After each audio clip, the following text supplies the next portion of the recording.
चीते की चाल पे, बाज की नजर पे और सागर सर के कंसेप्चुअल जुगाड़ और कंटेंट पे कभी भी शक नहीं करते। तो इन्हीं पंक्तियों के साथ मैं स्टार्ट करता हूं आइसोमेरिज्म।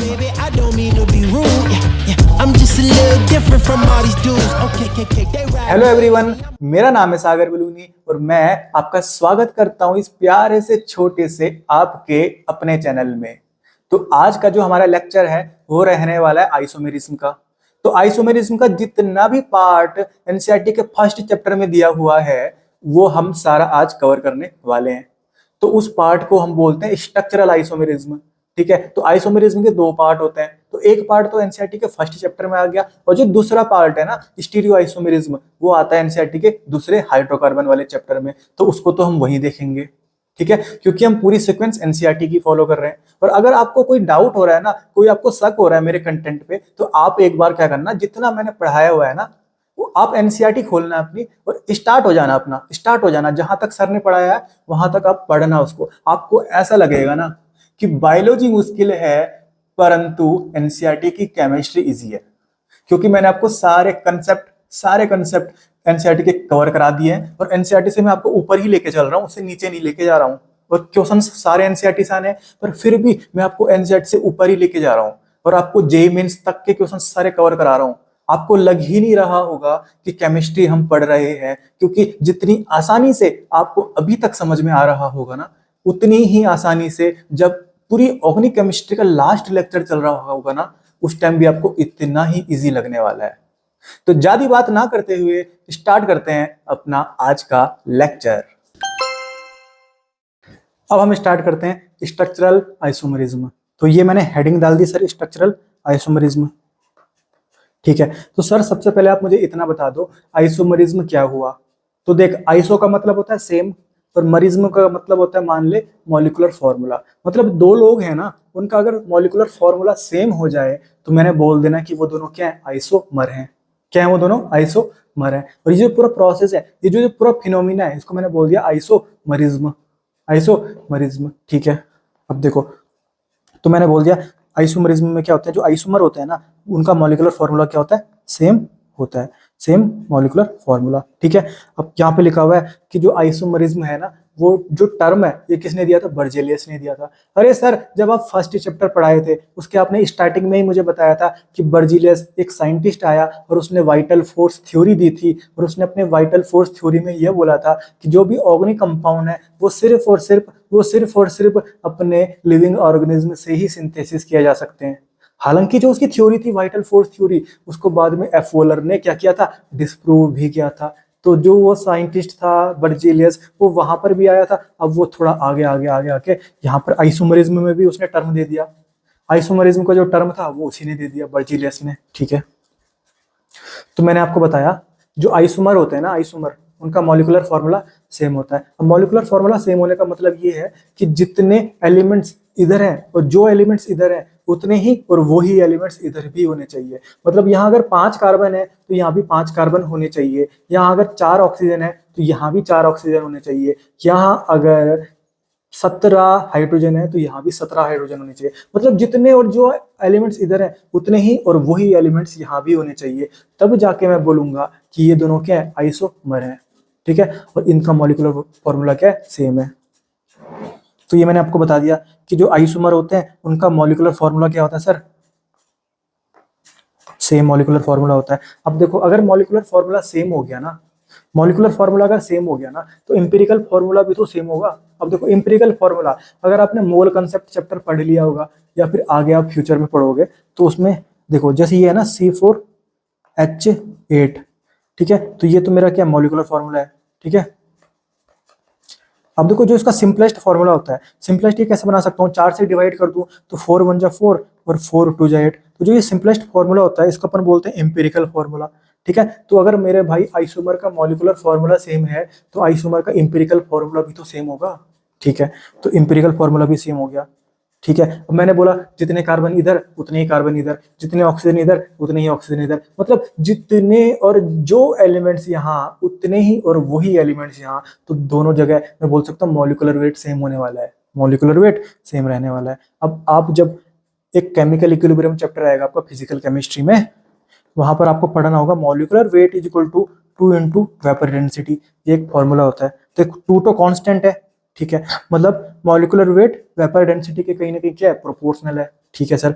तो मॉलिक्यूलर वेट अगर आइसोमर का सेम है तो वेपर डेंसिटी भी तो आइसोमर की सेम होगी ना, समझ में आया, ठीक है।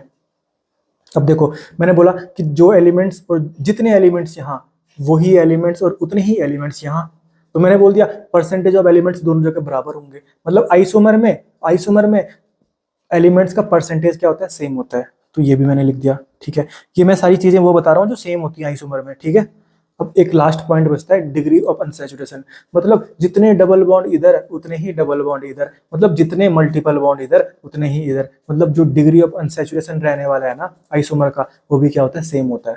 डिग्री ऑफ अनसैचुरेशन मैंने आपको जब लेक्चर नंबर 3 पढ़ाया था उसमें अच्छे से आपको समझाया हुआ है, ठीक है। तो सर आपने बोला, और मुझे याद हो गया सर, मैं आपको सुनाता हूँ सर।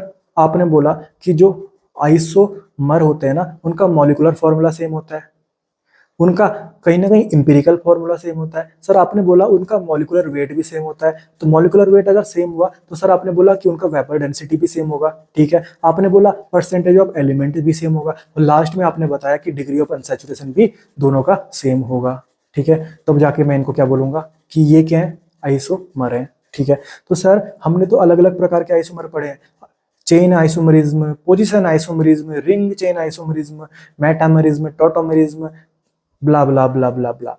तो सर वो डिफरेंस कैसे आ रहा है, कुछ तो डिफरेंस हुआ होगा इनमें। आपने तो सारी सेम चीजें बता दी कि आइसोमर वो होंगे जिनमें ये सेम होंगे, तो कुछ डिफरेंस चीजें तो होंगी।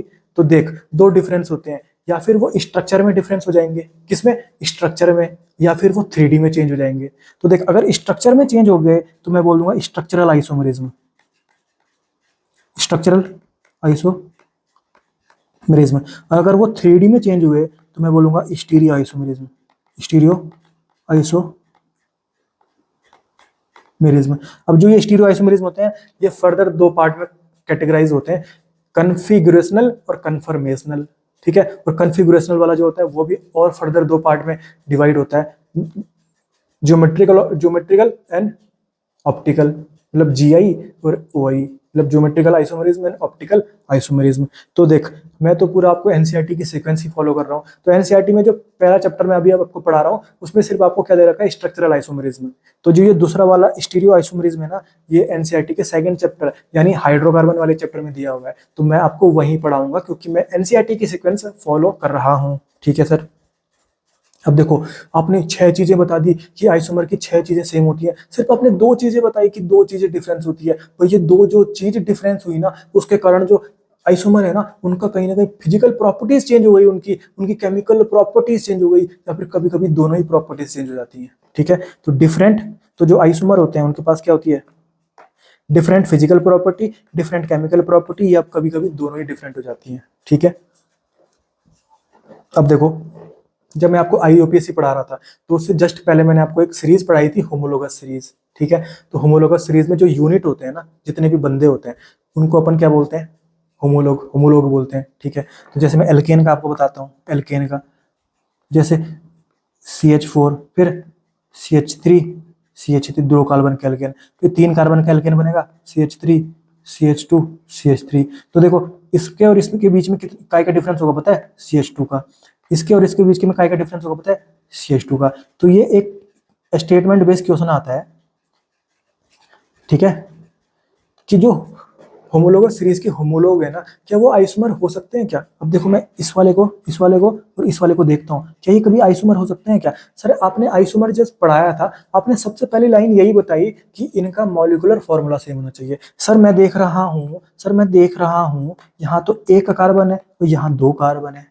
अरे मेरे भाई यहाँ तो मॉलिक्यूलर फॉर्मूला ही डिफरेंस है, तो क्या कभी होमोलोगस सीरीज के जो होमोलोग हैं वो कभी कहीं ना कहीं अपने आइसोमर हो सकते हैं, कभी नहीं हो सकते मेरे भाई, क्योंकि वहां पे CH2 का डिफरेंस आएगा, वहां पे कार्बन ही बढ़ गए, वहां पे हाइड्रोजन ही बढ़ गए, तो कहीं ना कहीं वो आइसोमर कैसे हो सकते हैं, उनका तो मॉलिक्यूलर फॉर्मूला ही चेंज हो गया मेरे भाई।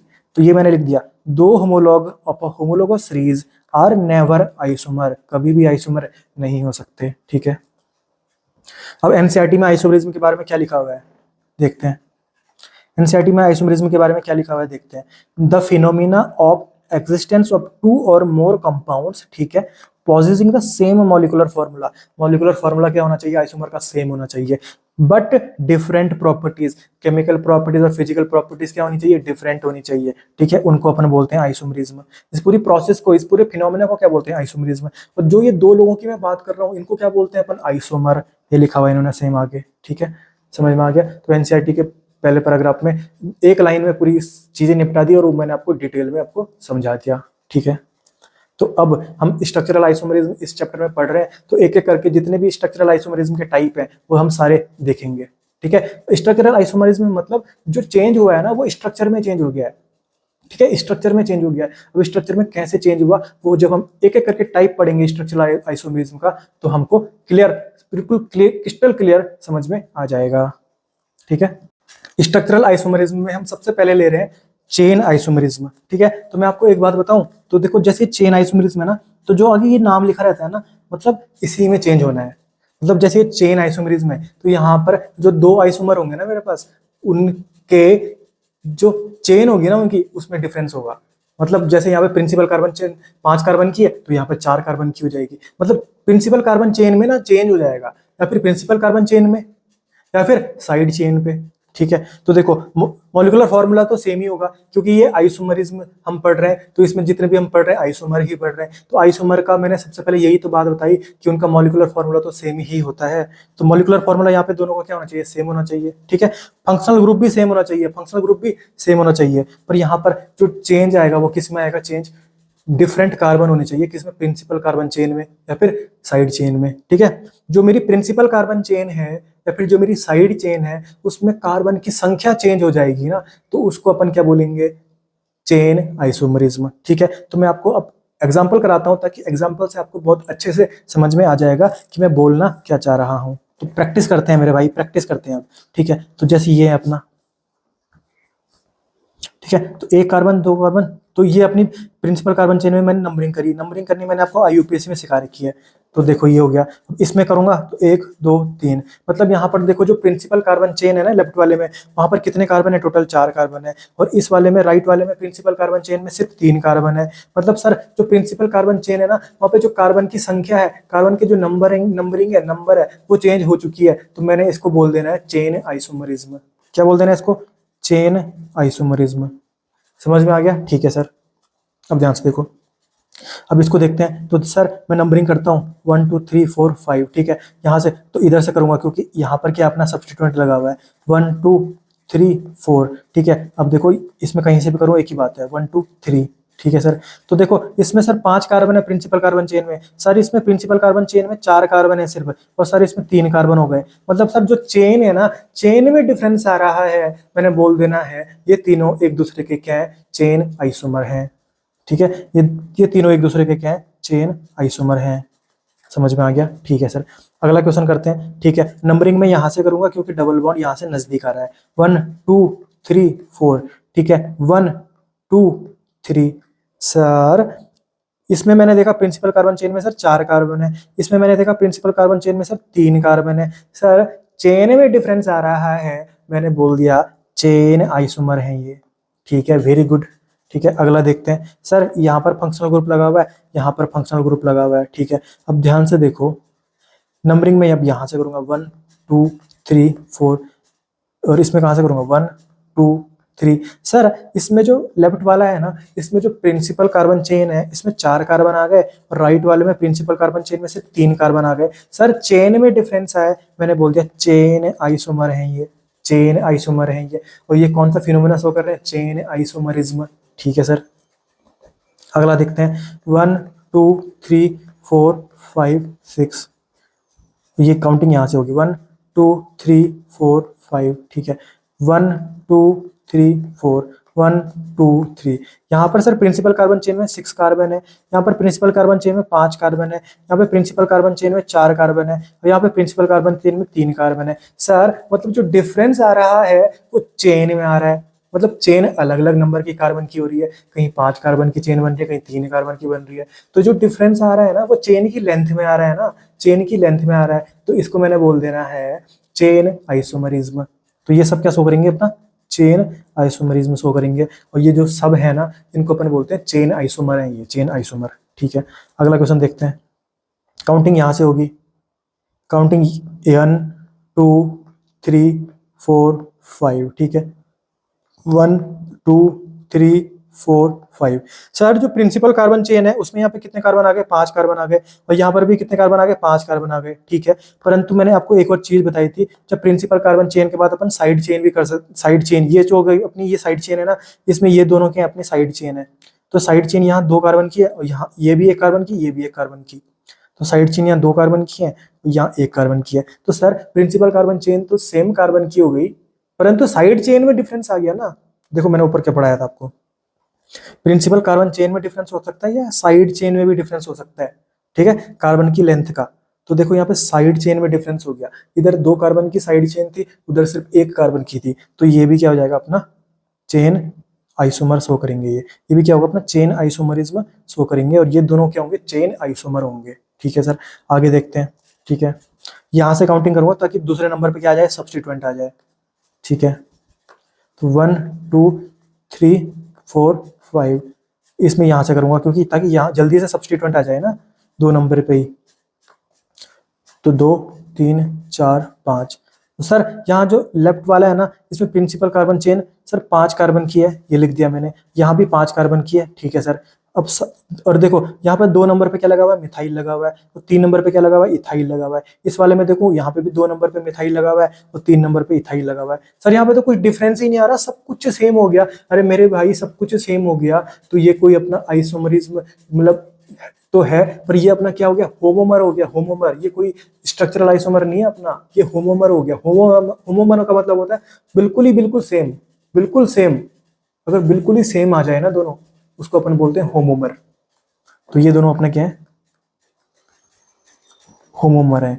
ये अपने चेन आइसोमर नहीं है, ये अपने कोई से भी स्ट्रक्चरल आइसोमर नहीं है, ये अपने क्या है, होमोमर है। होमोमर, होमोमर का मतलब बिल्कुल आइडेंटिकल, एक दूसरे के बिल्कुल आइडेंटिकल। देखो प्रिंसिपल कार्बन चेन में दोनों जगह 5 कार्बन भी आ गई, और दोनों में 2 नंबर पे क्या आ रहा है, मिथाइल आ रहा है, और 3 नंबर पे क्या आ रहा है, इथाइल आ रहा है। ठीक है, समझ में आ गया। ठीक है, अब ये 8वां नंबर एग्जाम्पल देखता हूँ। इस यहां से काउंटिंग चलेगी 1 2 3 4। ठीक है, 1 2 3 इधर से काउंटिंग चलेगी, क्योंकि यहां से सब्स्टिट्यूएंट जल्दी आ जाएगा। 1 2 3 4 5 6। सर इसमें 4 कार्बन आ गए प्रिंसिपल कार्बन चेन में, 4 कार्बन। तो यहाँ प्रिंसिपल कार्बन चेन में कितने आ गए, 6 कार्बन है। सर चेन का डिफरेंस है, मैंने क्या बोल दिया सर, ये तो चेन आइसोमर शो करेंगे, चेन आइसोमर। ठीक है, और ये करके मैं घर भी आ गया, और मेरे को लगा कि मेरे 4 मार्क्स तो कंफर्म है। पर जब मैंने आंसर की देखी, फिर मुझे पता लगा मेरा तो पत्ता ही कट गया, मेरा तो पत्ता ही कट गया। अरे मेरे भाई, सबसे पहली लाइन जो मैंने तुमको बताई थी कि आइसोमर क्या होते हैं, आइसोमर वो होते हैं जिनका मॉलिक्यूलर फॉर्मूला सेम होता है। मतलब जितने कार्बन यहाँ होने चाहिए उतने ही यहाँ होने चाहिए, जितने ऑक्सीजन यहाँ उतने ही यहाँ भी होने चाहिए, जितने हाइड्रोजन यहाँ उतने ही यहाँ भी होने चाहिए। अरे मेरे भाई यहाँ देखो, यहाँ तो 5 कार्बन हो गए ना, यहाँ तो 5 कार्बन है, 1 2 3 4 5। अरे यहाँ कितने हो गए, 1 2 3 4 5 6 7। अरे मेरे भाई कार्बन ही अलग अलग हो गए, मेरे भाई एलिमेंट्स ही बदल चुके हैं। तो ये तो आइसोमर ही नहीं है। पहले आइसोमर होने चाहिए, तब चेक करना है अपना कोई कौन सा आइसोमर है। ठीक है, पहले आइसोमर होना चाहिए, तब चेक करना है कि कौन सा आइसोमर है। अभी तक जितने भी मैं क्वेश्चन कर रहा था ना, तो 1 2 3 4 5 6 7 कार्बन है, 1 2 3 4 5 6 7, सब जगह बिल्कुल जितने एलिमेंट्स इधर है ना, उतने ही एलिमेंट्स वहां थे। तो वो आइसोमर है पहले, उसके बाद मैं चेक कर रहा था कि ये कौन से आइसोमर है। अभी ये पहले जो तुमने इसका आंसर निकाल दिया कि ये चेन आइसोमर है, अरे मेरे पहले भाई, पहले ये चेक करना कि वो आइसोमर है कि नहीं है, उनका मॉलिक्यूलर फॉर्मूला पहले सेम है, वो तो देखना है। जब आइसोमर हो जाएंगे वो, उसके बाद देखना है कि वो कौन से आइसोमर है। समझ में आ गया। वो चेन में डिफरेंस हो गया तो बोल देना चेन आइसोमर। ठीक है, तो ये जो 8 वाला एग्जाम्पल है वो चेन आइसोमर नहीं है, वो कहीं ना कहीं आइसोमर ही नहीं है, वो तो आइसोमर ही नहीं है, वो नॉट एन आइसोमर। ठीक है, नॉट एन आइसोमर। ठीक है, तो ये मेरा चेन आइसोमर के एग्जांपल मैंने समझ में आ गया आपको। तो आपको बिल्कुल समझ में आ गया होगा कि चेन आइसोमर में मॉलिक्यूलर फॉर्मूला तो क्या होता है, सेम होता है, फंक्शनल ग्रुप भी क्या होता है, सेम होता है। ठीक है, और जो डिफरेंस होती है वो किस में आती है, या फिर प्रिंसिपल कार्बन चेन में या फिर साइड चेन में। सिंपल है। ठीक है, अब देखो एनसीईआरटी क्या बोलती है चेन आइसोमरिज्म के बारे में। When two or more compounds have similar molecular formula, molecular formula तो सिमिलर होना ही चाहिए, बट डिफरेंट कार्बन स्केलेटन, मतलब जो उनका स्ट्रक्चर है वो क्या हो गया, चेंज हो गया। ठीक है, these are referred to as chain isomer. ठीक है, और फिनोमेना का बोल दिया चेन आइसोमरिज्म। ठीक है, एग्जांपल इन्होंने क्या दे रखे हैं, देखो पेंटेन, एक कार्बन, दो कार्बन, तीन कार्बन, चार कार्बन, पांच कार्बन है। ठीक है, अगर इसकी बात करूं, इसकी बात करूं,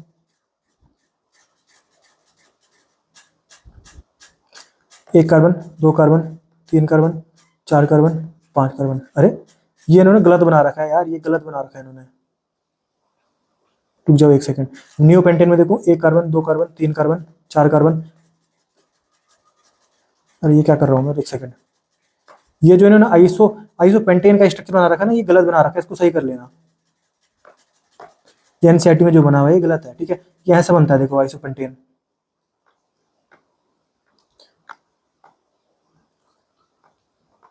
एक दो तीन, ये आइसोपेंटेन। ठीक है, ये आइसोपेंटेन और ये तो सही है नियोपेंटेन। ठीक है, तो देखो ये, अब देखो नंबरिंग कैसे करूंगा, 1 2 3 4, तो यहाँ प्रिंसिपल कार्बन चेन में कितने कार्बन हो गए, चार कार्बन, यहाँ कितने कार्बन थे, पांच कार्बन थे। अब नियोपेंटेन में देखो 1 2 3, यहाँ से कितने कार्बन है, तीन कार्बन है। ठीक है, तो देखो मॉलिक्यूलर फॉर्मूला तो सेम है, परंतु जो प्रिंसिपल कार्बन चेन है उसमें कार्बन की जो संख्या है, कार्बन की जो लेंथ है, कार्बन चेन की जो लेंथ है, वो क्या हो गई, डिफरेंस हो गई ना उसमें। यहाँ पे पांच कार्बन, फिर चार कार्बन, फिर तीन कार्बन, तो ये सब किसके एग्जाम्पल हो गए, चेन आइसोमरिज्म के। समझ में आ गया कितना सिंपल है। और जो ये आइसो और नियो है, ये मैंने बनाना आपको सिखाया हुआ है जब मैं आपको कॉमन नेमिंग सिखा रहा था। ठीक है, तो ये हुई मेरी चेन आइसोमरिज्म के बारे में जो एनसीईआरटी बोलती है। ठीक है सर, अब उसके बाद देख, minimum carbon to show chain isomerism. कभी कभी क्वेश्चन आता है कि सबसे कम कितने कार्बन हो सकते हैं कि जो चेन आइसोमरिज्म शो कर दें। ठीक है, तो कम से कम कितने कार्बन शो कर सकते हैं, कम से कम चार कार्बन तो चाहिए ही चाहिए, मतलब तीन कार्बन कभी भी चेन आइसोमरिज्म शो नहीं कर सकते। मैं एल्केन में भी देखूं, देखो देखो ये कुछ कोई बच्चे बोलते हैं कि देखो ये सर ये बनाया मैंने तीन कार्बन। ठीक है, अब देखो ये बनाया मैंने, ये सर हो तो गया चेन आइसोमर, हो तो गया चेन आइसोमर। अरे मेरे भाई, इसमें कितने कार्बन है, प्रिंसिपल कार्बन चेन में तीन कार्बन है, 1 2, तो क्या ये खत्म हो गया। अरे मेरे भाई, ये तीन यहाँ तो जा तो रहा है, ये दोनों एक ही स्ट्रक्चर है, दोनों सेम टू सेम है, नीचे करने से कोई डिफरेंस थोड़ी हो जाएगा उसका। ठीक है, तो ये अपने कम से कम कितने कार्बन चाहिए अपने को चेन आइसोमर शो करने के लिए, तीन कार्बन चाहिए। तो देखो कैसे, सॉरी चार कार्बन चाहिए। ठीक है, चार कार्बन चाहिए। ठीक है, ये हो रहा है अपना चेन आइसोमर। अब देखो एक दो तीन चार, प्रिंसिपल कार्बन चेन में चार कार्बन है, यस सर, इसमें प्रिंसिपल कार्बन चेन में तीन कार्बन है। ठीक है, तो ये क्या हो गया, चेन आइसोमर हो गया। तो कम से कम अपने पास चार कार्बन तो होने चाहिए ताकि मैं चेन आइसोमर शो कर पाऊं। ठीक है, ब्रांचिंग करने के लिए देखो, ब्रांचिंग करने के लिए भी कम से कम कितने कार्बन चाहिए, चार कार्बन चाहिए। ये मैंने ब्रांचिंग ही तो करी है यहाँ पे, पहले मैंने सीधी लाइन में बना दिया, फिर मैंने एक उधर से कार्बन हटा के नीचे ब्रांचिंग में लगा दिया, तो मैंने ब्रांचिंग करी ना। तो जितने ब्रांचिंग में कम से कम कार्बन चाहिए ना, उतने ही कार्बन कम से कम चाहिए होते हैं चेन आइसोमरिज्म शो करने के लिए। तो ये मैंने लिख दिया यहाँ पे, minimum carbon to show chain isomerism is equal to minimum carbon to show branching. और कम से कम कितने कार्बन शो कर सकते हैं, चार कार्बन। ठीक है, तो ये अपने को ध्यान रखने, चाहे एल्केनो या एल्कीनो, एल्कोहलो, एल्डिहाइडो, साइक्लो एल्केनो, कम से कम कितने कार्बन चाहिए अपने को जो चेन आइसोमरिज्म में शो कर पाऊं, वो कितने होंगे, चार कार्बन होंगे। पर दो याद रखना, एल्काइन और कीटोन, इनमें कम से कम पांच कार्बन चाहिए होते हैं ताकि मैं चेन आइसोमरिज्म शो कर पाऊं। ठीक है, वैसे ये क्वेश्चन नीट में नहीं आएंगे क्योंकि एनसीईआरटी में देखा है ना तुमने, एक पैराग्राफ दे रखा है बस चेन आइसोमरिज्म के बारे में, और पूरा जो पेपर होता है एनसीईआरटी से ही आता है, तो इसलिए ये क्वेश्चन आते ही नहीं है। पहले 2015-16 उस टाइम तक पेपर थोड़ा अच्छा बनाया जाता था, तो उस टाइम आ जाते थे क्वेश्चन। ठीक है, परंतु अब 4-5 साल में अगर देखोगे ना, तो आइसोमरिज्म से कोई क्वेश्चन नहीं आ रहा, क्योंकि आइसोमरिज्म के बारे में कुछ दे ही नहीं रखा एनसीईआरटी में। स्ट्रक्चरल आइसोमरिज्म की बात कर रहा हूँ, तो क्वेश्चन भी अगर आ रहा है ना, तो वो स्टीरियो आइसोमरिज्म से आ रहा है, तो यहाँ से कोई क्वेश्चन नहीं आता। अगर कोई क्वेश्चन भी आएगा तो वो सिर्फ इतना ही पूछेगा आपको कि दो अपने को दे देगा, उनको अपने को बताना होगा कि ये कौन से आइसोमरिज्म है। ठीक है, सिंपल। पर फिर भी मैं आपको थोड़ा ऊपर ही पढ़ा रहा हूँ, उससे नीचे नहीं पढ़ा रहा है एनसीईआरटी से, तो ये आपको ध्यान रखना है। ठीक है, ये मैंने एनसीईआरटी का पैराग्राफ भी आपको कवर करा दिया। ठीक है, तो minimum carbon to show chain isomerism is equal to the minimum carbon to show branching. और मैंने आपको दिखा दिया कि कम से कम 4 कार्बन चाहिए ताकि मैं ब्रांचिंग शो कर सकूं, ताकि मैं चेन आइसोमरिज्म शो कर सकूं। 3 कार्बन पे पॉसिबल नहीं है चेन आइसोमरिज्म शो कराना, ठीक है। फिर अपने को एल्काइन और कीटोन पता होना चाहिए, इनमें कम से कम 5 कार्बन रखने पड़ेंगे ताकि मैं चेन आइसोमरिज्म शो करा पाऊं इनमें, ठीक है। तो ये मेरा क्लियर हो गया, खत्म चेन आइसोमरिज्म। और मैं उम्मीद करता हूं कि चेन आइसोमरिज्म में आपको कोई भी दिक्कत नहीं होगी, आप आराम से चेन आइसोमर को पहचान सकते हो। अगर प्रिंसिपल कार्बन चेन में कार्बन की संख्या डिफर हो गई या फिर जो साइड चेन है उसमें कार्बन की संख्या डिफर हो गई तो मैं बोल दूंगा सर ये तो चेन आइसोमर है। तो अब हम देखते हैं पोजीशन आइसोमरिज्म, ठीक है। तो पोजीशन आइसोमरिज्म में भी सेम वही चीजें हैं जो अपना कहाँ पे था, चेन आइसोमर में था। सेम मॉलिक्यूलर फॉर्मूला होना ही चाहिए, क्योंकि आइसोमर अगर है तो मॉलिक्यूलर फॉर्मूला सेम तो होना ही चाहिए। देखो वहां पर भी सेम फंक्शनल ग्रुप था, यहाँ पर भी सेम फंक्शनल ग्रुप है, ठीक है। अब देखो वहां पर ना जो चेन थी, जो प्रिंसिपल कार्बन चेन थी या साइड चेन थी, उसमें डिफरेंस हो गया। यहाँ पर क्या होगा ना, जो प्रिंसिपल कार्बन चेन है ना वो अपने दोनों में क्या होनी चाहिए, सेम होनी चाहिए, ठीक है। दो जैसे ये अपने पोजीशन आइसोमर है तो जितनी प्रिंसिपल कार्बन चेन में जितने कार्बन इसमें होंगे ना उतने ही प्रिंसिपल कार्बन चेन में कार्बन इसमें होने चाहिए। मतलब प्रिंसिपल कार्बन चेन में कोई डिफरेंस नहीं होना चाहिए, ठीक है। तो डिफरेंस यहाँ पे किसका होगा, डिफरेंस यहाँ पे होगा मल्टीपल बॉन्ड का। एक मल्टीपल बॉन्ड को मैंने पकड़ा, उसका पोजीशन इधर अलग इसमें अलग आ रहा है, ठीक है। एक फंक्शनल ग्रुप को मैंने पकड़ा, इसमें अलग पोजीशन उसकी, इसमें अलग पोजीशन उसकी, ठीक है। एक सब्स्टिट्यूएंट को मैंने पकड़ा, इसमें उसकी अलग पोजीशन और इसमें उसकी अलग पोजीशन। मतलब मल्टीपल बॉन्ड की, फंक्शनल ग्रुप की और जो अपना बात करें सब्स्टिट्यूएंट की पोजीशन में डिफरेंस आ जाएगा, मैं बोल दूंगा पोजीशन आइसोमरिज्म, ठीक है। मैंने उस टाइम बोला था कि अगर चेन में डिफरेंस आएगा तो चेन आइसोमेरिज्म बोलूंगा। अब यहाँ पे क्या बोलना है, पोजीशन में डिफरेंस आएगा तो पोजीशन आइसोमेरिज्म बोलूंगा। किसकी पोजीशन में, फंक्शनल ग्रुप की पोजीशन में, मल्टीपल बॉन्ड की पोजीशन में, या फिर अपन बात करें सब्स्टिट्यूएंट की पोजीशन में, ठीक है। समझ में आ गया, समझ में आ गया। अब ध्यान से देखो, अब हम प्रैक्टिस करते हैं। अब प्रैक्टिस करेंगे तो पूरा क्लियर क्या हो जाएगा, अच्छे से कंसेप्ट क्लियर हो जाएंगे, ठीक है सर। अब ध्यान से देखो, इसमें मैं काउंटिंग कहाँ से करूंगा, यहाँ से करूंगा काउंटिंग 2 3 4, ठीक है। इसमें काउंटिंग कहाँ से करूंगा 1 2 3 4। सर प्रिंसिपल कार्बन चेन में दोनों में बराबर कार्बन है, यहाँ भी 4 कार्बन है, यहाँ भी 4 कार्बन है, यहाँ भी 4 कार्बन है, यहाँ भी 4 कार्बन है। मतलब प्रिंसिपल कार्बन चेन में चेंज आ रहा है क्या, नहीं आ रहा। मतलब ये क्या चेन आइसोमेरिज्म हो सकते हैं क्या, नहीं हो सकते, नहीं हो सकते, ठीक है। तो मैंने सब्स्टिट्यूएंट को पकड़ा, ये क्या है मेरा सब्स्टिट्यूएंट, ठीक है। ये क्या है मेरा सब्स्टिट्यूएंट, यस सर। अब सब्स्टिट्यूएंट की पोजीशन देखता हूँ, सर यहाँ पर दूसरे नंबर के कार्बन पे लगा हुआ है, यहाँ पर भी दूसरे नंबर के कार्बन पे लगा हुआ है। अरे सर यहाँ पे तो कोई डिफरेंस ही नहीं आ रहा, ये दोनों स्ट्रक्चर तो सेम टू सेम है। प्रिंसिपल कार्बन चेन में भी बराबर कार्बन है और जो अपना सब्स्टिट्यूएंट लगा हुआ है उसकी पोजीशन भी सेम। सर ये तो होमोमर है, होमोमर, होमोमर, होमोमर का मतलब होता है आइडेंटिकल, ठीक है। ये अपना कोई स्ट्रक्चरल आइसोमेरिज्म है ही नहीं, ये तो अपना क्या है, होमोमर है, ठीक है सर। अब अपन बात करते हैं आगे। अब दूसरा एग्जांपल ये देखते हैं। अब इसमें नंबरिंग कर रहा हूं मैं 1 2 3 4, ठीक है। इसमें करूं 1 2 3 4 5, ठीक है। अब देखो इस वाले में जो प्रिंसिपल कार्बन चेन है उसमें 4 कार्बन है, 4 कार्बन। और उस वाले में प्रिंसिपल कार्बन चेन में कितने कार्बन है, 5 कार्बन है। तो यहाँ पे तो सर जो प्रिंसिपल कार्बन चेन है उसमें ही कार्बन की नंबरिंग चेंज हो चुकी है, उसमें ही कार्बन की संख्या चेंज हो चुकी है। ये तो मेरा चेन आइसोमेरिज्म हो जाएगा, ये तो मेरा चेन आइसोमेरिज्म हो जाएगा। तो मैंने लिख दिया यहाँ पे चेन आइसोमेरिज्म।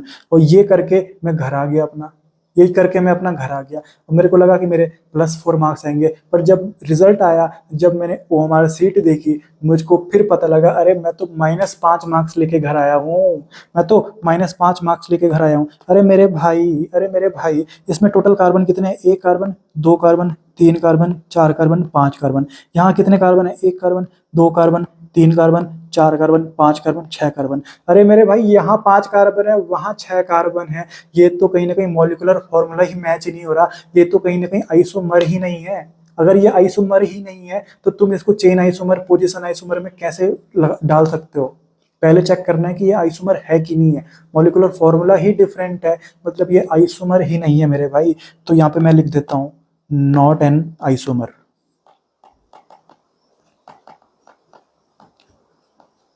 ठीक है। समझ में आ गया, ठीक है। आगे बढ़ते हैं अपन। नंबरिंग कहाँ से करूंगा, यहाँ से करूंगा 1 2 3 4 5, ठीक है। इसमें कहाँ से करूंगा 1 2 3 4 5। सर प्रिंसिपल कार्बन चेन में दोनों जगह बराबर कार्बन है, सर ये चेन आइसोमर तो नहीं हो सकता। पोजीशन देखता हूँ सर, सब्स्टिट्यूएंट ये लगा हुआ है, सब्स्टिट्यूएंट ये लगा हुआ है, सर ये सेकंड पोजीशन पे लगा हुआ है, सर यहाँ पे थर्ड पोजीशन पे लगा हुआ है, सर पोजीशन डिफरेंट हो गई ना, मैंने बोल दिया ये है अपना पोजीशन आइसोमर, ये कर दिया मैंने पोजीशन आइसोमर, ठीक है। अगला देखते हैं, नंबरिंग कहाँ से होगी, यहाँ से होगी 1 2 3 4, इसमें कहाँ से होगी 1 2 3 4, ठीक है। सर प्रिंसिपल कार्बन चेन में दोनों जगह बराबर कार्बन है, यहाँ भी 4 कार्बन वहां भी 4 कार्बन, परंतु सर जो मल्टीपल बॉन्ड है वो यहाँ पर फर्स्ट कार्बन पे आ रहा है और मल्टीपल बॉन्ड यहाँ सेकंड कार्बन पे आ रहा है, मतलब मल्टीपल बॉन्ड की पोजीशन चेंज हो गई। बोल दूं क्या पोजीशन आइसोमर, बोल दो सर, ये कर दिया मैंने पोजीशन आइसोमर, ठीक है। अगला क्वेश्चन, ये मेरा फंक्शनल ग्रुप लगा हुआ है, नंबरिंग कहाँ से होगी 1 2 3 4, इसमें कहाँ से होगी 1 2 3 4, ठीक है सर। सर जो प्रिंसिपल कार्बन चेन है उसमें दोनों में बराबर कार्बन आ रहे हैं, उधर भी 4 इधर भी 4, ठीक है सर। परंतु जो फंक्शनल ग्रुप लगा हुआ है वो यहाँ पे फर्स्ट कार्बन पे लगा हुआ है और इस वाले में सेकंड कार्बन पे लगा हुआ है, मतलब जो फंक्शनल ग्रुप लगा हुआ है उसकी पोजीशन चेंज हो गई क्या, यस सर। तो मैं पोजीशन आइसोमरिज्म बोल दूं क्या, बोल दो सर, बहुत बढ़िया बहुत बढ़िया, ठीक है बोल दिया मैंने, ठीक है। अगला क्वेश्चन, सर काउंटिंग यहां से करूंगा क्या, यस सर, क्योंकि यहां से सब्स्टिट्यूएंट लगा हुआ है ना। इसमें कहां से करूं, यहां से करो सर, ठीक है। अब ध्यान से देखो सर, इसमें प्रिंसिपल कार्बन चेन में कितने कार्बन आ रहे हैं, इसमें भी 5 आ रहे हैं उसमें भी 5 आ रहे हैं, मतलब ये चेन आइसोमर हो सकता है क्या, नहीं हो सकता। अरे ये क्या देख रहा हूं मैं, अरे ये क्या देख रहा हूं मैंने एक ऐसी चीज देखी सर, एक कार्बन, दो कार्बन, तीन कार्बन, चार कार्बन, पांच कार्बन, छह कार्बन, सर इसमें तो छह कार्बन है टोटल, एक कार्बन, दो कार्बन, तीन कार्बन, चार कार्बन, पांच कार्बन, छह कार्बन, सात कार्बन, यहाँ सात कार्बन हो गए। अरे मेरे भाई मॉलिक्यूलर फॉर्मूला ही सेम नहीं है, तुम आइसोमर क्यों ढूंढ रहे हो इसमें, इसका आंसर तो कहीं ना कहीं नॉट एन आइसोमर आएगा, क्योंकि ये आइसोमर ही नहीं है, नॉट एन आइसोमर, समझ में आ गया, ठीक है। अगले क्वेश्चन देखते हैं, काउंटिंग कहां से होगी, यहां से होगी 1 2 3 4 5, ठीक है। तो इसमें 5 है, इसमें कहां से काउंटिंग होगी, यहां से होगी 1 2 3 4, यहाँ टोटल कितने कार्बन है प्रिंसिपल कार्बन चेन में, 5 कार्बन है। यहाँ प्रिंसिपल कार्बन चेन में कितने कार्बन है, 4 कार्बन है। सर यहाँ तो जो अपना प्रिंसिपल कार्बन चेन है उसमें कार्बन की संख्या चेंज हो चुकी है, कार्बन कहीं ना कहीं इधर 5 कार्बन है प्रिंसिपल कार्बन चेन में और इधर 4 कार्बन है, तो मैं इसको चेन आइसोमर बोल दूं क्या, यस सर बोल दो, बहुत बढ़िया, इसको मैंने चेन आइसोमर बोल दिया, ठीक है। आगे बढ़ते हैं, ये अपना फंक्शनल ग्रुप लगा हुआ और ये बहुत भयंकर फंक्शनल ग्रुप है, बहुत भयंकर फंक्शनल ग्रुप है, ठीक है। तो ये ओपन रिंग में, तो इसका कार्बन जो है वो कहीं ना कहीं अपना प्रिंसिपल कार्बन चेन में काउंट किया जाएगा, 1 2 3 4 5, इसमें करूँ अगर तो कहाँ से काउंटिंग होगी 1 2 3 4, तो इसमें प्रिंसिपल कार्बन चेन में कितने कार्बन, सर 5 कार्बन, इसमें प्रिंसिपल कार्बन चेन में कितने कार्बन, सर 4 कार्बन, तो कहीं ना कहीं चेन में डिफरेंस आ रहा है ना, मैं क्या प्रिंस इसको वो चेन आइसोमर बोल दूं क्या, बोल दो सर, बहुत बढ़िया, देखो कितना सिंपल है, चेन में डिफरेंस आएगा चेन आइसोमर बोल दूंगा, पोजीशन में डिफरेंस आएगा पोजीशन आइसोमर बोल दूंगा, ठीक है। इसको देखते हैं अपन, काउंटिंग कहाँ से होगी, यहाँ से होगी 1 2 3 4 5, इसमें कहाँ से होगी 1 2 3 4 5। सर प्रिंसिपल कार्बन चेन में सेम नंबर ऑफ कार्बन हैं, इधर भी 5 कार्बन उधर भी 5 कार्बन, तो क्या इसको चेन आइसोमर बोलना सही रहेगा, नहीं बिल्कुल भी नहीं, चेन आइसोमर तो तब बोलते हैं जब चेन में डिफरेंस आ जाए, चेन तो यहाँ बराबर कार्बन की है तो चेन में मतलब डिफरेंस नहीं आ रहा है, ठीक है। अरे अरे ये क्या देख लिया मैंने, अरे ये क्या देख लिया मैंने, यहाँ देखो ध्यान से, एक कार्बन, दो कार्बन, तीन कार्बन, चार कार्बन, पांच कार्बन, छह कार्बन, सात कार्बन, सर यहाँ 7 कार्बन है, एक कार्बन, दो कार्बन, तीन कार्बन, चार कार्बन, 5 कार्बन, यहाँ तो सिर्फ 5 कार्बन है, सर यहाँ 7 कार्बन है, यहाँ 5 कार्बन है, अरे मॉलिक्यूलर फॉर्मूला ही डिफरेंट हो गया, ये तो आइसोमर ही नहीं है, मैंने लिख दिया नॉट एन आइसोमर, समझ में आ गया। तो पहले अपने को मॉलिक्यूलर फॉर्मूला देखना है, कभी कभी मॉलिक्यूलर फॉर्मूला ही मैच नहीं होता, लास्ट ऑप्शन अपना रहता है नन ऑफ दीज, और हम ऊपर टिक मार के घर चले आते हैं, फिर घर में जाके पता लगता है कि हम -5 मार्क्स लेके आ चुके हैं, ठीक है। अब इसकी बात करते हैं, काउंटिंग कहाँ से होगी स्टार्ट, यहाँ से होगी सर, 1 2 3, ठीक है। इसमें कहाँ से होगी, यहाँ से होगी 1 2 3, ठीक है सर। अब देखो तो जो प्रिंसिपल कार्बन चेन है उसमें दोनों में बराबर कार्बन हो गए, इधर भी 3 कार्बन, इधर भी 3 कार्बन। अब देखो जो सब्स्टिट्यूएंट लगा हुआ है इसमें 3 नंबर पे लगा हुआ है और इसमें 1 नंबर पे लगा हुआ है, मतलब जो सब्स्टिट्यूएंट है उसकी पोजीशन में डिफरेंस आ गया, मैंने बोल दिया पोजीशन आइसोमेरिज्म। तो ये क्या हो गया मेरा, पोजीशन आइसोमेरिज्म हो गया, ठीक है। अब जब मैंने आपको चेन आइसोमेरिज्म पढ़ाया था तो मैंने आपको लास्ट में एक टॉपिक पढ़ाया था कि minimum carbon required for chain isomer, तो उसमें आंसर कितना आया था, 4 आया था, ठीक है। अब देखो यहाँ देखते हैं मिनिमम कितने कार्बन चाहिए कि पोजीशन आइसोमेरिज्म शो हो जाए, पोजीशन आइसोमेरिज्म शो हो जाए, ठीक है। तो ये अपने को ध्यान रखने हैं। अगर एल्केन के बारे में पूछें तो एल्केन में कम से कम 6 कार्बन चाहिए मुझे पोजीशन आइसोमेरिज्म शो करने के लिए। एल्कीन में 4, एल्काइन में 4। देखो एल्केन में कितने हैं, 6, एल्कीन और एल्काइन में 4, एल्डिहाइड और कीटोन में 5 और अल्कोहल में 3, मतलब अल्कोहल में 3 कार्बन रख के भी मैं कहीं ना कहीं अपनी पोजीशन आइसोमर शो कर सकता हूँ। एग्जांपल बताता हूँ तुमको, 3 कार्बन मैंने ये बनाए, ठीक है, 3 कार्बन मैंने ये बनाए, ठीक है। इसमें मैंने OH यहाँ पे लगा दिया, इसमें मैंने OH यहाँ पे लगा दिया, नंबरिंग करता हूँ, नंबरिंग करता हूँ, नंबरिंग करता हूँ, देखता हूँ सर 1 2 3, ठीक है sir 1 2 3। Sir principal carbon chain में दोनों में बराबर नंबर ऑफ कार्बन है, ये चेन आइसोमर तो नहीं हो सकता। सर पोजीशन देखो, फंक्शनल ग्रुप की पोजीशन सर फर्स्ट नंबर पे है, फंक्शनल ग्रुप की पोजीशन सर सेकंड नंबर पे है, एक ही फंक्शनल ग्रुप की अलग अलग पोजीशन हो जाए, पोजीशन आइसोमर बोलूंगा क्या, बोलूंगा। तो ये पोजीशन आइसोमर का एग्जांपल है। Yes sir. वो कम से कम कितने कार्बन चाहिए, सिर्फ 3 कार्बन, मतलब अल्कोहल में 3 कार्बन, कम से कम 3 कार्बन भी मैं रखूँ ना तो मेरा कहीं ना कहीं पोजीशन आइसोमर हो जाएगा, ठीक है। और एल्केन में मुझे कितने रखने पड़ेंगे, 6 कार्बन रखने पड़ेंगे कम से कम, मतलब 5 कार्बन एल्केन रख के क्या मेरा पोजीशन आइसोमरिज्म शो किया जा सकता है, नहीं किया जा सकता। एग्जाम्पल दिखाता हूँ तुमको, मैं कोशिश करता हूँ 5 कार्बन से शो कराने की, 1 2 3 4, ठीक है, ये एल्केन 5 कार्बन ये रखा मैंने, दूसरा मैंने बनाने की कोशिश की 4, इधर मैंने रख दिया, ठीक है, इधर मैंने रख दिया, ठीक है। अब आपको लग रहा है सर बंद तो गया, सर बंद तो गया, देखते हैं 1 2, सॉरी काउंटिंग कहाँ से होगी, उधर से स्टार्ट होगी क्योंकि वहाँ पे सब्स्टिट्यूएंट ये लगा हुआ है, तो 1 2 3 4, इस वाले में काउंटिंग कहाँ से स्टार्ट होगी, इधर से होगी 1 2 3 4। प्रिंसिपल कार्बन चेन में दोनों में 4 कार्बन, मतलब प्रिंसिपल कार्बन चेन में चेंज नहीं हुआ है, मतलब चेन आइसोमर तो नहीं हो सकता। अब पोजीशन देखते हैं, सर मिथाइल की यहाँ पे सेकंड पोजीशन है और इस वाले में भी सेकंड है, तो यहाँ पर तो मिथाइल की भी पोजीशन सेम है, ये तो होमोमर का एग्जांपल हो गया मेरे भाई।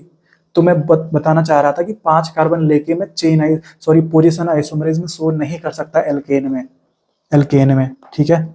तो कम से कम एल्केन में अगर मुझे पोजीशन आइसोमर शो करना है तो कितने कार्बन चाहिए, 6 कार्बन चाहिए। एल्कीन में 4 कार्बन, एल्काइन में 4 कार्बन, एल्डिहाइड और कीटोन में 5 कार्बन और अल्कोहल में 3 कार्बन। तो अल्कोहल के 3 कार्बन मैंने आपको बता दिए, ठीक है। तो ये मैंने पढ़ लिया, ठीक है। अब मेरे पास क्वेश्चन आया minimum carbon required to show position isomer. अब उन्होंने कुछ नहीं बताया स्पेसिफाई करके कि एल्केन में बताओ या एल्डिहाइड में बताओ या कीटोन में बताओ, उन्होंने मुझे एक जनरल क्वेश्चन पूछ लिया कि कम से कम कितने कार्बन चाहिए कि मैं पोजीशन आइसोमर शो कर सकता हूँ, ठीक है। तो मैंने देखा सर सबसे कम नंबर कितना था, सबसे कम नंबर सर 3 था, मैं लिख के आ गया सर 3, ठीक है, पर ये गलत क्यों आंसर है।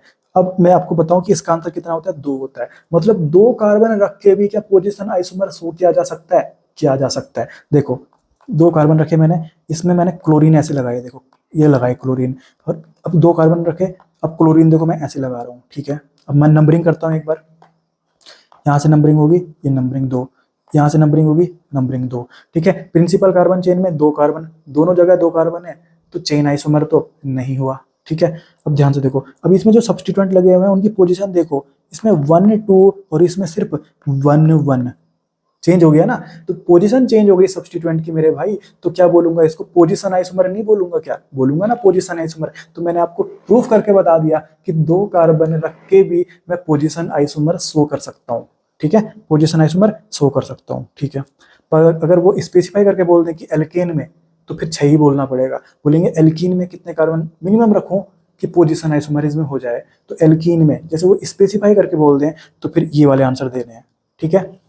पर अगर जनरली पूछें वो कि कितने कार्बन रखे जाएं कि पोजीशन आइसोमर शो हो जाए, तो 2 कार्बन रख के भी पोजीशन आइसोमर शो किए जा सकते हैं, ठीक है। अब एनसीईआरटी की एक्सरसाइज में एक क्वेश्चन दिया हुआ है, ए बी सी दे रखे हैं उन्होंने, और इनके बीच में इन्होंने फिर पूछा हुआ है कि कौन सा आइसोमेरिज्म होगा। तो पहले वो ए और बी के बारे में पूछ रहे हैं, तो मैं नंबरिंग कर देता हूँ 1 2 3 4। इसमें कहाँ से होगी 1 2 3 4। सर दोनों में प्रिंसिपल कार्बन चेन में बराबर कार्बन है क्या? यस सर, दोनों जगह 4 कार्बन है।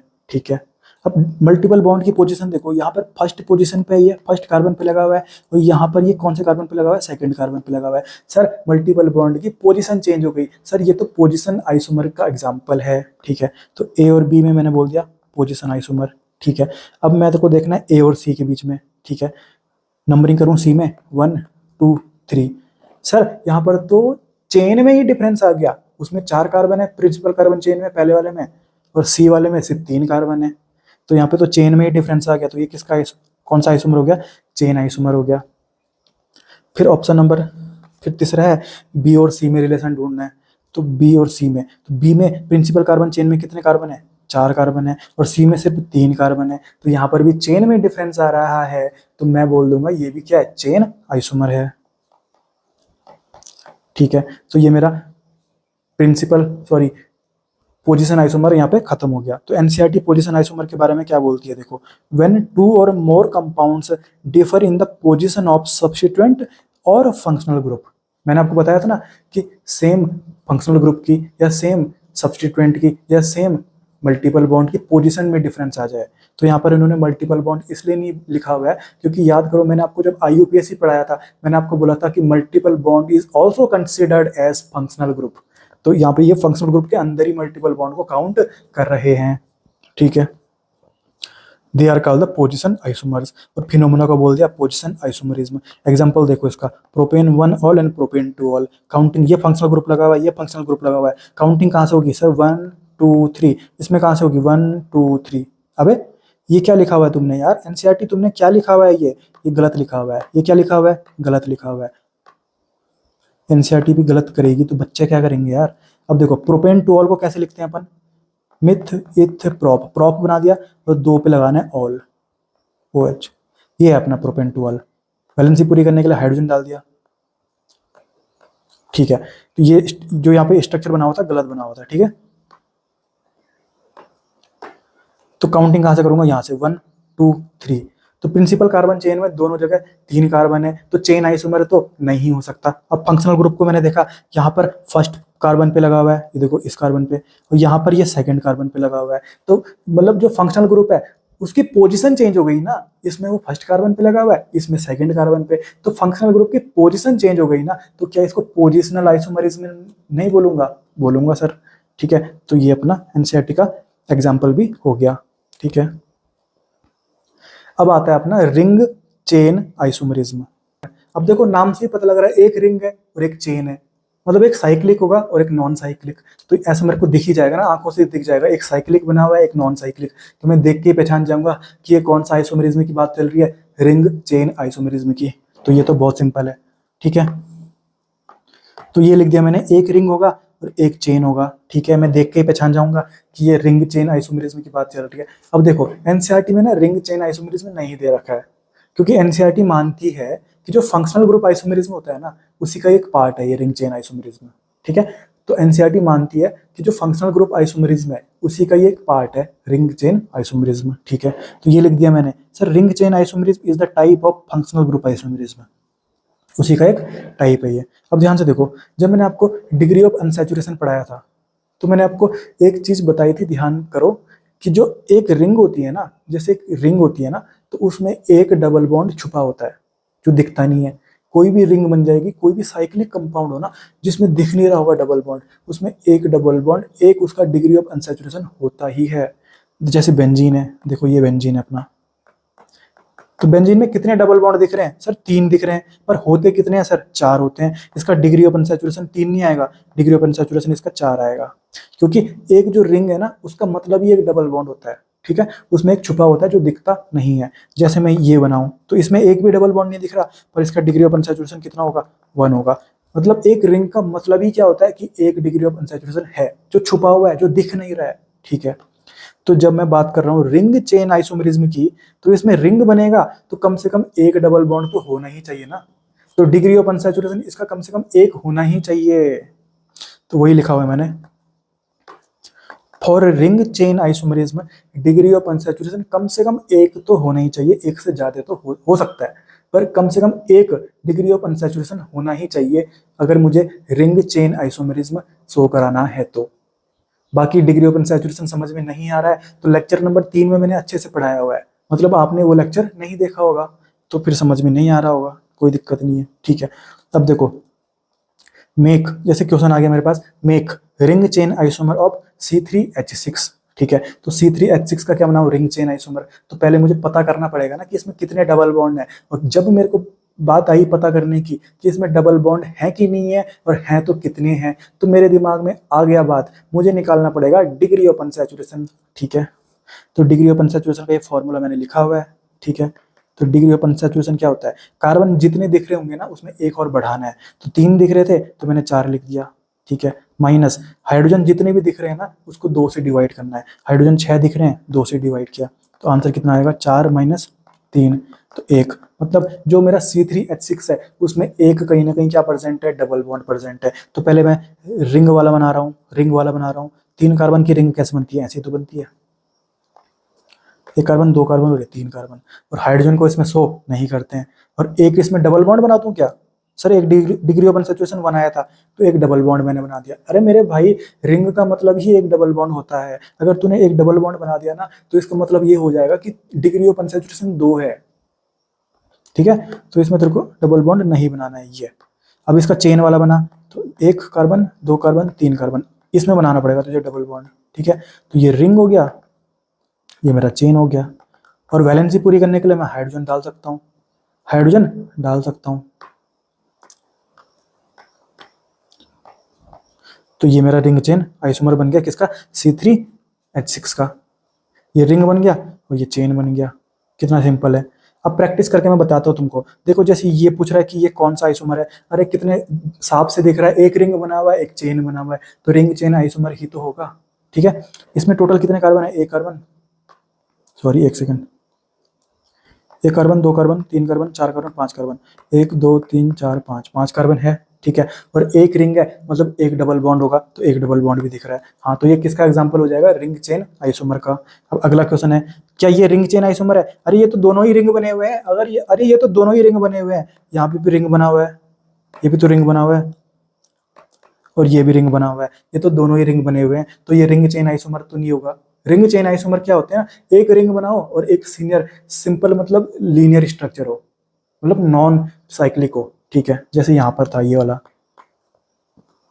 तो इस वाले में क्या करेंगे आप देखो, तो ये साइड चेन है ना, साइड चेन, और ये साइड चेन है, तो साइड चेन इसमें 2 कार्बन की है और साइड चेन इसमें 3 कार्बन की है, मतलब यहाँ पे चेन में डिफरेंस आ गया। अरे मेरे भाई ये तो कहीं ना कहीं क्या है, चेन आइसोमरिज्म है, ये तो कहीं ना कहीं क्या है, चेन आइसोमर है। समझ में आ गया, ठीक है। अब सोच और हंस, एक लाइन पढ़, देख, alkene and cycloalkane are ring chain isomer. सोच कि क्या एल्कीन और cycloalkane ring chain isomer हो सकते हैं। एल्कीन एल्कीन एल्कीन में मान लो एक डबल बॉन्ड है, ठीक है सर, और मैं अगर साइक्लो एल्केन बनाऊं तो साइक्लो का मतलब ही होता है एक डबल बॉन्ड। समझ में आ गया, एल्कीन में double bond, yes sir, cycloalkane में मतलब साइकिल में होता ही डबल बॉन्ड है, उसका मतलब मैंने बताया ना आपको, साइकिल अगर बन रही है तो उसका मतलब ये होता है कि उसमें अंदर छुपा हुआ है डबल बॉन्ड जो दिख नहीं रहा है। तो कहीं ना कहीं ये दोनों क्या हो सकते हैं, रिंग चेन आइसोमर हो सकते हैं, हो सकते हैं। एल्कीन तो सिंगल लाइन में बनेगा, नॉन साइक्लिक बनेगा, और जो साइक्लो एल्केन है वो साइकिल बनेगी और उसमें छुपा हुआ है एक डबल बॉन्ड, ठीक है। तो ये क्या हो जाएगा, ट्रू हो जाएगा, ट्रू, ठीक है, ट्रू, कि alkene and cycloalkane are ring chain isomer. तो ये स्टेटमेंट क्या है, सही है। फिर हम बात करते हैं फंक्शनल ग्रुप आइसोमरिज्म की, जो हमने अभी पढ़ा ना रिंग चेन आइसोमरिज्म, वो किसका पार्ट है, फंक्शनल ग्रुप आइसोमरिज्म का ही पार्ट है, ठीक है। मान लो कोई क्वेश्चन मेरे पास आ गया और उसका आंसर मुझे पता है कि रिंग चेन आइसोमरिज्म है, ठीक है, पर ऑप्शन मेरे पास अगर है और उसमें लिखा हुआ है रिंग चेन आइसोमर, तो फिर तो रिंग चेन आइसोमर ही ऑप्शन दूंगा।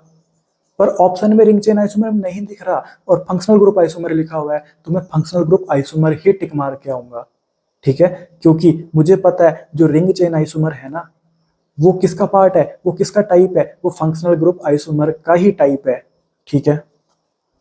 अब देखो, अब हम पढ़ रहे हैं फंक्शनल ग्रुप आइसोमरिज्म, ठीक है। अब देखो मॉलिक्यूलर फॉर्मूला तो सेम होना ही चाहिए क्योंकि आइसोमर हैं, ठीक है, पर यहाँ पे क्या होना चाहिए, फंक्शनल ग्रुप डिफरेंट होना चाहिए। ये लिखा हुआ है फंक्शनल ग्रुप। जब मैं चेन आइसोमरिज्म पढ़ाया मतलब चेन में डिफरेंस, मैंने पोजीशन आइसोमरिज्म पढ़ाया मतलब पोजीशन में डिफरेंस, अब मैं फंक्शनल ग्रुप आइसोमरिज्म पढ़ा रहा हूँ मतलब फंक्शनल ग्रुप में डिफरेंस होना चाहिए, मतलब डिफरेंट फंक्शनल ग्रुप होने चाहिए, ठीक है। अब देख खेल देख, आर की जगह में मैं क्या लिख सकता हूँ, एच लिख सकता हूँ, आर की जगह में मैं क्या लिख सकता हूँ, एच लिख सकता हूँ। आर मतलब एल्काइल ग्रुप, एल्काइल ग्रुप, ठीक है। आर की जगह में एच लिख सकता हूँ, एच की जगह में क्या लिख सकता हूँ, आर लिख सकता हूँ, ठीक है। अब देखो जैसे एल्कोहल है मेरे पास, एल्कोहल, तो एल्कोहल का मुझे क्या बनाना है, फंक्शनल ग्रुप आइसोमर बनाना है। तो मैं देखो कैसे बनाऊंगा, ठीक है। अब देखो जो ये एच है ना, एच की जगह में मैं क्या लिख सकता हूँ, आर लिख सकता हूँ, ठीक है।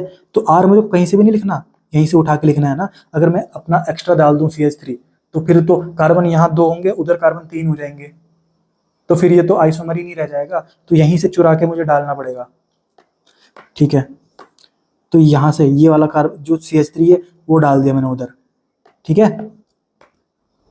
तो ये ऐसा बन जाएगा। अब ये जो CH2 है, अब इसका ये वाला बॉन्ड चला गया उधर, तो ये CH3 हो जाएगा ना, क्योंकि कार्बन की टेट्रावैलेंसी भी तो करनी है पूरी। फिर ऑक्सीजन, और H की जगह में मैंने क्या डाल दिया, CH3 डाल दिया। ये मेरा क्या बन गया, ईथर बन गया। मतलब अल्कोहल का फंक्शनल ग्रुप आइसोमर कौन होता है, ईथर होता है, ईथर। अब तुम अगर मॉलिक्यूलर फॉर्मूला भी इसका चेक करो ना तो सेम आएगा। देख इधर कितने कार्बन है, 2 कार्बन है, इधर कितने कार्बन है, 2 कार्बन है, इधर भी 2 कार्बन है, ठीक है। हाइड्रोजन देख, इधर 3 और 2 5 और 1 6, 6 हाइड्रोजन है, इधर 3 और 3 6, इधर भी 6 हाइड्रोजन है। ऑक्सीजन देख, 1 ऑक्सीजन है, इधर भी देख 1 ऑक्सीजन है। मतलब देख जनरल सॉरी मॉलिक्यूलर फॉर्मूला तो मैच हो ही रहा है, तभी तो आइसोमर है ये। अब देखो फंक्शनल ग्रुप चेंज हो गया ना, इधर अल्कोहल उधर ईथर, अल्कोहल और ईथर अलग अलग फंक्शनल ग्रुप है ना, तो ये क्या हो जाएगा मेरा फंक्शनल ग्रुप आइसोमरिज्म। समझ में आ गया, ठीक है। अगर मुझे ये पता है ना कि आर की जगह में एच लगा सकता हूँ और एच की जगह में आर लगा सकता हूँ, तो मैं अपना किसी का भी कहीं ना कहीं क्या बना सकता हूँ, फंक्शनल ग्रुप आइसोमर बना सकता हूँ। अब जैसे मुझे एल्डिहाइड का बनाना है, तो देख ये जो एच है ना, इसकी जगह में तू आर लगा दे, मतलब ये वाला CH3 चुरा के लगा दे, तो क्या बन जाएगा, ये वाला लिखा मैंने CH3, ये CH2 था ना, क्योंकि अब ये तो चला जाएगा उधर, तो एक बॉन्ड में हाइड्रोजन लग जाएगा, तो एक हाइड्रोजन मैंने बढ़ा दिया,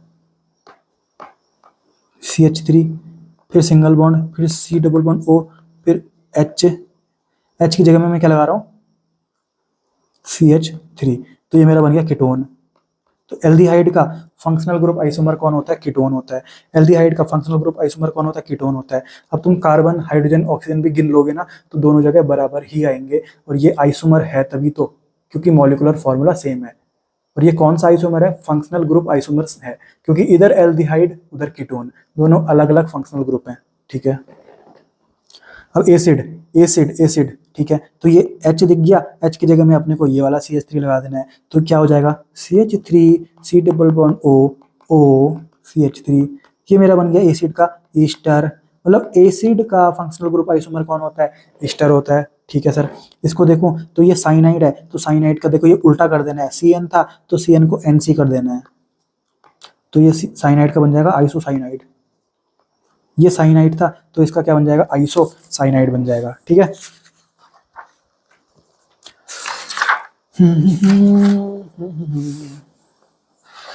अब देखो, अब ये अपना नाइट्रो NO2 है ना, तो ये क्या अपना नाइट्रो है, तो नाइट्रो का क्या बनता है, नाइट्राइट बनता है।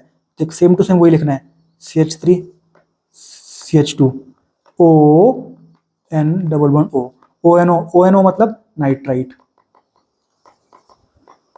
तो नाइट्रो का क्या होता है, नाइट्राइट होता है, क्या फंक्शनल ग्रुप आइसोमर, ठीक है। अब इसकी बात करें अपन, देख ये तो रिंग चेन आइसोमर आ गया, पर रिंग चेन आइसोमर भी तो फंक्शनल ग्रुप आइसोमर ही है। इसके अंदर कितने डबल बॉन्ड छुपे हुए हैं, एक डबल बॉन्ड, ये एक डबल बॉन्ड दिख गया मुझे। टोटल कितने कार्बन लगे हुए हैं, 3 कार्बन, ये 3 कार्बन लगे हुए हैं। तो ये जो रिंग चेन आइसोमर है, इसको भी मैं किस में पढ़ रहा हूँ, फंक्शनल ग्रुप आइसोमर में, क्योंकि रिंग चेन आइसोमर भी तो किसका पार्ट है, फंक्शनल ग्रुप आइसोमर का ही पार्ट है, ठीक है। तो ये भी किस में आ जाएगा, फंक्शनल ग्रुप आइसोमर में आ जाएगा। फिर उसके बाद देख, फिर उसके बाद देख, इसमें देख कितने लगे हुए हैं, ट्रिपल बॉन्ड लगा हुआ है, इसमें क्या लगा दिया, 2 डबल बॉन्ड लगा दिया मैंने। तो ये अलग अलग फंक्शनल ग्रुप है ना, तो और अलग अलग फंक्शनल ग्रुप हैं। और देख इसमें कितने कार्बन, 4 कार्बन, इसमें भी कितने कार्बन, 4 कार्बन। ठीक है सर, इसमें जितने हाइड्रोजन होंगे उतने हाइड्रोजन उसमें भी होंगे, मतलब मॉलिक्यूलर फॉर्मूला तो दोनों में सेम है। तो यहाँ पर फंक्शनल ग्रुप चेंज हो गया, क्योंकि अपन को पता है कि डबल बॉन्ड और ट्रिपल बॉन्ड को हम क्या मानते हैं, फंक्शनल ग्रुप ही मानते हैं। तो यहाँ ट्रिपल बॉन्ड है, वहाँ डबल बॉन्ड है, और उनका मतलब फंक्शनल ग्रुप ही चेंज हो चुका है। तो ये भी किसके एग्जाम्पल हो जाएंगे, फंक्शनल ग्रुप आइसोमरिज्म के। ठीक है, अब अगला क्वेश्चन आ गया। अब देख 1 डिग्री एमाइड, 1 डिग्री एमाइड मतलब 1 डिग्री एमाइड मतलब जो ये नाइट्रोजन है ना, उसके सिर्फ एक साइड से कार्बन लगाओ। देख एक साइड से कार्बन, अब नाइट्रोजन के 2 साइड से कार्बन लग गया, मैंने बोल दिया 2 डिग्री एमाइड। और नाइट्रोजन के 3 साइड से कार्बन लग गए, मैंने बोल दिया 3 डिग्री एमाइड। तो ये फॉर्मूला देख लेना, RCONH2, एमाइड का फॉर्मूला क्या होता है, प्राइमरी एमाइड का RCONH2। ठीक है, अब एक H कम करके यहाँ पे एक और R लगा दो, तो ये सेकेंडरी एमाइड बन जाएगा। फिर एक और H कम करके एक और R लगा दो, तो ये टर्चरी एमाइड बन जाएगा। तो जो 1 डिग्री एमाइड, 2 डिग्री एमाइड और 3 डिग्री एमाइड होते हैं ना, ये तीनों क्या होते हैं मेरे भाई, फंक्शनल ग्रुप आइसोमर होते हैं। क्या होते हैं, फंक्शनल ग्रुप आइसोमर होते हैं। वैसे ही similarly 1 degree amine, 2 degree amine और 3 डिग्री अमाइन भी क्या होते हैं मेरे, फंक्शनल ग्रुप आइसोमर होते हैं। ये 1 डिग्री अमाइन कैसे बनाते हैं, 2 डिग्री कैसे बनाते हैं, 3 डिग्री कैसे बनाते हैं, ये मैंने आपको प्रीवियस लेक्चर्स में अच्छे से समझाया हुआ है। ठीक है, देख नाइट्रोजन है ना, नाइट्रोजन, ठीक है, उसकी एक तरफ से R लगा हुआ है, मतलब 1 डिग्री अमाइन। नाइट्रोजन है ना, उसके 2 तरफ से R लगा हुआ है, मतलब 2 डिग्री अमाइन। नाइट्रोजन है ना, उसके 3 तरफ से R लगा हुआ है, मतलब 3 डिग्री अमाइन। ठीक है, अब अगला आता है एमाइड। एमाइड ये होता है RCONH2। ठीक है, ये एमाइड है। एमाइड का कहीं ना कहीं कौन बन सकता है, ऑक्साइम भी बन जाता है। ऑक्साइम का स्ट्रक्चर क्या होता है, देखो C डबल बॉन्ड N और उसमें लगा रहता है OH, ये ऑक्साइम होता है और ये एक फंक्शनल ग्रुप है। ठीक है, ऑक्साइम। ठीक है, तो एमाइड का, किसका, एमाइड का कहीं ना कहीं क्या बन जाएगा, ऑक्साइम भी बन जाएगा। क्या, फंक्शनल ग्रुप आइसोमर।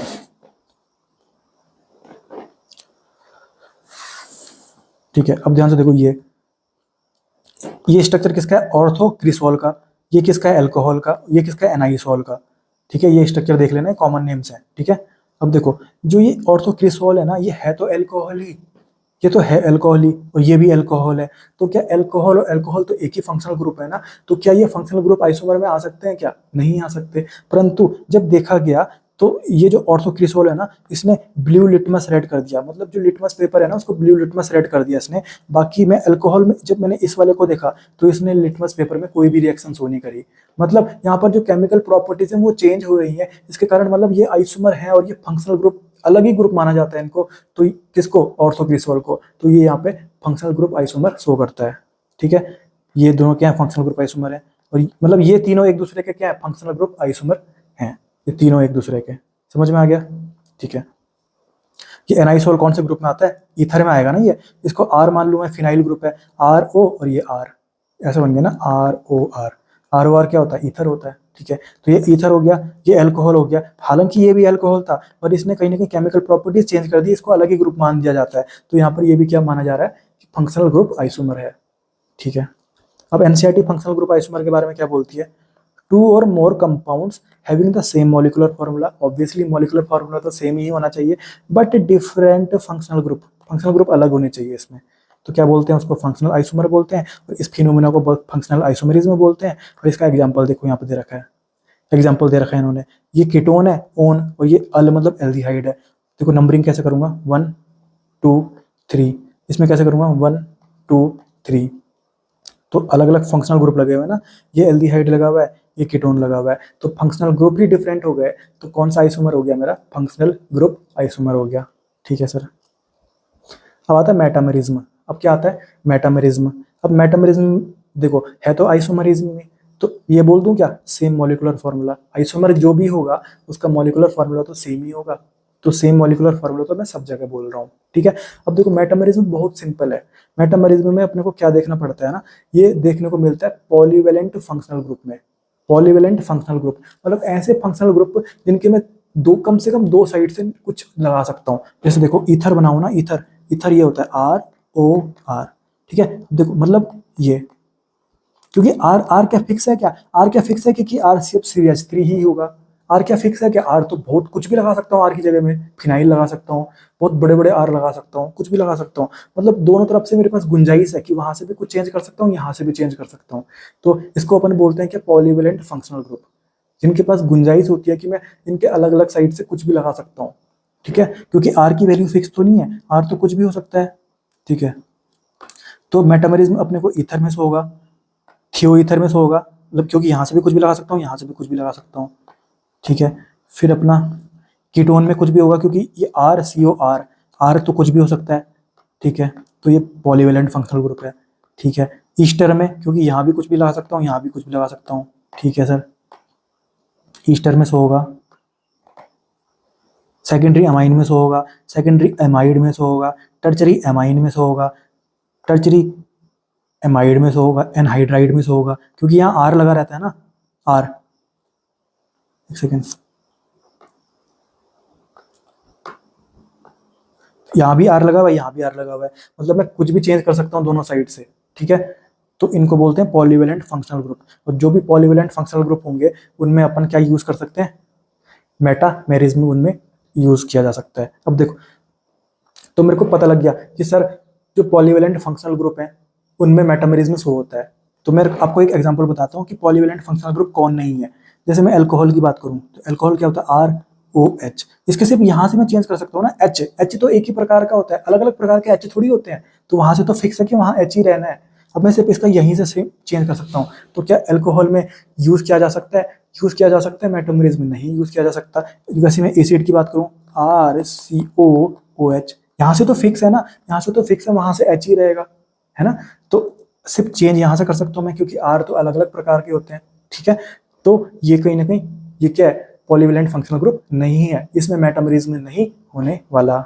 समझ में आ गया? तो मेन बात मैंने आपको बताई, मेटामेरिज्म किसमें होता है? मेटामेरिज्म उनमें देखने को मिलता है जो पॉलीवेलेंट फंक्शनल ग्रुप होते हैं। पॉलीवेलेंट फंक्शनल ग्रुप क्या होते हैं? जिनके कम से कम दो साइड से मैं चेंज कर सकता हूँ, चेंज कर सकता हूँ। ठीक है, अब देखो, अब मुझे पता कैसे लगाना है कि मेटामर्स है ये? अब देखो, या फिर एक साइड से, क्या बोला मैंने?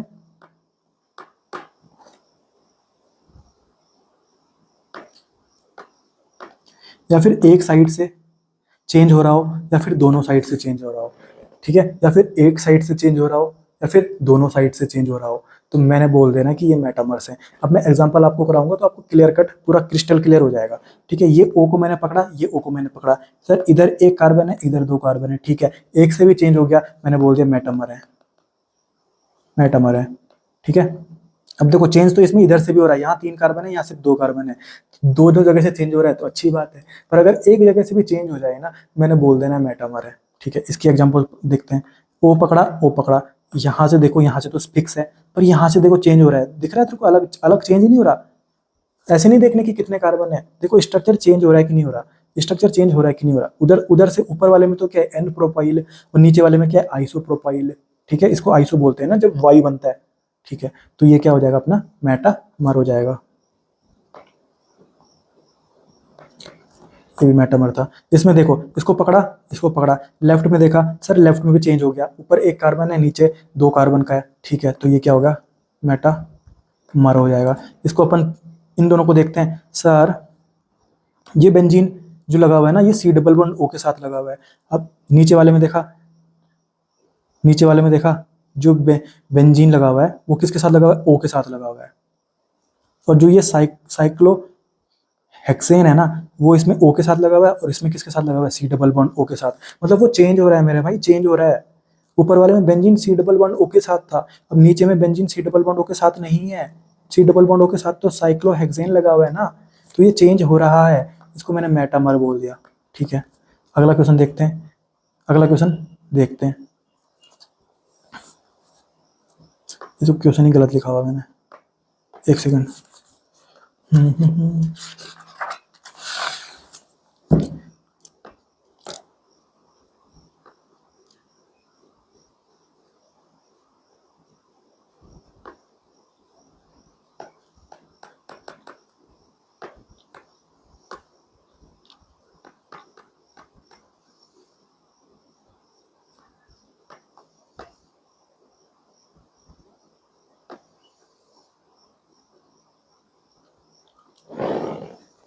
अब इसको देखते हैं अपन, अब इसको देखते हैं, ठीक है। जो इसमें बेंजीन लगा हुआ है किसके साथ लगा हुआ है, सी डबल बॉन्डो के साथ। नीचे वाले में देखता है जो बेंजीन लगा हुआ है सी डबल बॉन्डो के साथ, अभी भी सी डबल बॉन्डो के साथ लगा हुआ है। फिर ऊपर देखा मैंने जो साइक्लोहेक्सेन है वो सी डबल बॉन्डो के साथ लगा हुआ है, इसमें भी जो साइक्लोहेक्सेन है वो सी डबल बॉन्डो के साथ। अरे ये तो दोनों सेम टू सेम हो गए। अरे मेरे भाई ये तो होमोमर हो गए, होमोमर। कभी भी जब एक जैसे दिख जाए ना आपको, जब आइडेंटिकल दिख जाए उनको क्या बोलते हैं अपन, होमोमर बोलते हैं, ठीक है सर। अब एसिड और ईस्टर की बात करते हैं अपन, एसिड और ईस्टर की बात करते हैं। देखो इसमें जो अपना CH3 है ना, इसमें जो अपना CH3 है वो किसके साथ लगा हुआ है, सी डबल बॉन्ड O के साथ।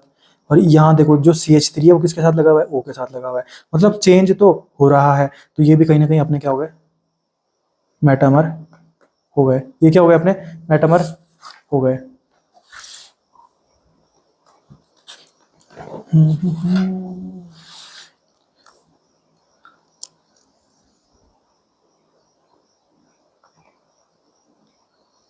तो ये मैं मेटामर करके घर पे भी आ गया, ठीक है। फिर मैंने देखा अरे मेरे भाई मेरे को तो -5 मार्क्स मिले हुए हैं। जो तुम मेटामर करके आ चुके हो ना, वो जनरली मेटामर नहीं है, वो जनरली मेटामर नहीं है। मैंने आपको क्या बताया था कि मेटामरिज्म में कौन शो करता है, पॉलीवेलेंट फंक्शनल ग्रुप। क्या एसिड पॉलीवेलेंट फंक्शनल ग्रुप है क्या, नहीं। अरे ये तो यहाँ पे दोनों फंक्शनल ग्रुप ही अलग अलग हो गए। ऊपर एसिड लिखा हुआ है तुमने, नीचे ईस्टर लिखा हुआ है, अब फंक्शनल ग्रुप ही चेंज हो गए, तो मैं क्या बोल दूंगा, फंक्शनल ग्रुप आइसोमर है ये तो। अभी तक ऊपर देखो ये भी एनहाइड्राइड है तो ये भी एनहाइड्राइड है, ऊपर देखो ये भी ईथर है तो ये भी ईथर है, फंक्शनल ग्रुप तो सेम है ना। उसके बाद हम चेक कर रहे हैं कि मेटामरिज्म के बारे में। अब अगर फंक्शनल ग्रुप ही डिफरेंट हो गए तो ये तो फंक्शनल ग्रुप आइसोमर हो जाएगा, तो ये हो जाएगा अपना फंक्शनल ग्रुप आइसोमर। अब अगला देखते हैं, ये अपना क्या कीटोन है, नहीं ये ईस्टर अपना ये क्या अपना ईस्टर है, ठीक है। अब मैं इसको देखूं, एक तरफ इसका CH3 लगा हुआ है और दूसरी तरफ भी CH3 लगा हुआ है, तो इस साइड से देखो चेंज हो गया और इस साइड से भी चेंज हो गया, तो ये तो दोनों साइड से ही चेंज हो रहा है। इसको मैंने बोल दिया सर ये क्या हो गया, मेटामर हो गया, मेटामर हो गया। कम से कम एक साइड से चेंज हो जाए या दोनों साइड से चेंज हो रहा हो तो क्या बोलना है, मेटामर बोलना है, ठीक है। सी डबल बॉन्ड O पकड़ा, सी डबल बॉन्ड O पकड़ा, इधर से देखा 3 कार्बन लगे हुए थे, सिर्फ 2 कार्बन लगे हुए थे, चेंज हो गया, लिख दिया मेटामर, ठीक है। और ये सारे क्या है, पॉलीवेलेंट फंक्शनल ग्रुप हैं, ठीक है। इसको देखो इधर से पकड़ा, सी डबल बॉन्ड O पकड़ा, इधर देखा सी एक कार्बन है, इधर भी एक कार्बन है, तो यहाँ से तो चेंज नहीं हो रहा। राइट साइड देखा, यहाँ N प्रोपाइल है और यहाँ आइसो प्रोपाइल है, चेंज हो रहा है, मैंने लिख दिया मेटामर, मेटामर है, ठीक है। तो एनसीईआरटी मेटामर के बारे में क्या बोलती है, it arises due to the different alkyl chain on either side of the, मतलब किसी भी साइड में एल्काइल ग्रुप चेंज हो रही है, ठीक है, on either side of the functional group. मतलब दोनों साइड भी हो सकती है और किसी एक साइड भी होगी, तो मैं मेटामर ही बोलूंगा उसको। फॉर एग्जाम्पल ये रिप्रेजेंट मिथॉक्सीप्रोपेन एंड इथॉक्सी एथेन। देखते हैं अपन, मिथॉक्सीप्रोपेन बना रहा हूं मैं पहले,